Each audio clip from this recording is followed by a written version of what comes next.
message is to Mr. President Donald Trump and to every general and political appointee sitting in his military cabinet. My name is Major Retired Richard Ojeda, and I wore this nation's uniform and fought this nation's wars for 24 years. I'm speaking to you as a combat soldier who understands orders and understands lines that you do not cross.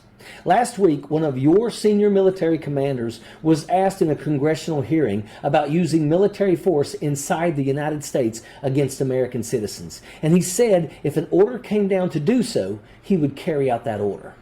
On my back, I've got the names of 13 of my brothers who never returned home from war. I want you to hear me loud and clear when I say this. They did not die for this. They did not die so the President of the United States could label people who disagree with him as domestic terrorists and enemies from within. The real enemy is any person in leadership that tries to turn the weapons of war on the American citizens and calls it patriotism. So when you say the enemy is within, Mr. President, you're right. The enemy of our Constitution is sitting inside the Oval Office.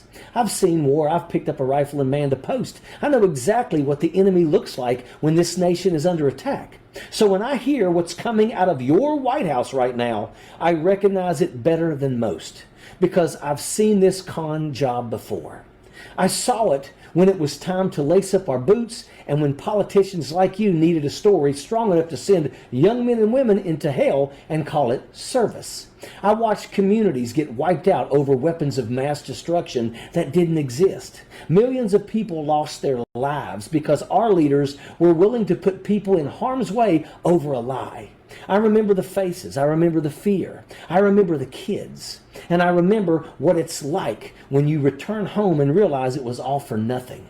I know the weight that it carries to realize that the government you once believed in, bled for, and fought for sent you into battle over a lie. But not one time, not one damn time, when I was standing in the line of fire, did I look to my left or my right and ask my brother how he voted before I decided if I would defend him. Now you're taking that same logic, the logic that collapses nations, and you're trying to turn it against Americans on American soil. You're trying to make people afraid to speak, afraid to protest, afraid to disagree with you in the name of terrorism and patriotism. And I'm not going to sit by and watch you bring home the very thing we were sent overseas to fight. One day my time on this earth will be over, and I'm going to see my brothers again. And when I do, I want to be able to look them in the eye and say, I upheld the oath. I defended the principles we bled for. And I didn't stay quiet while America turned on itself. My brothers that did not return home were not suckers and losers like you once said. They were men of honor who served this nation and upheld their oath to protect and defend the Constitution. And I carry their sacrifice with me every single day. That's why today I'm calling on every military veteran, active duty service member, Guard, Reserve, Commander, and Gold Star family across this nation. Remember your oath.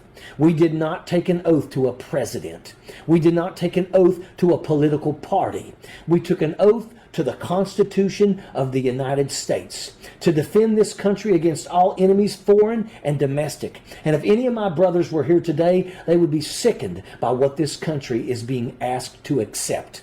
To every active duty service member, stand up. Remember your oath. To every veteran across this nation, our oath does not die with retirement.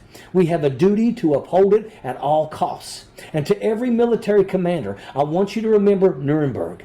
I was just following orders isn't a defense for war crimes. And to you, Mr. President, we don't defend America by hunting Americans. We defend America by protecting American citizens, even when it comes to protecting them from our own president.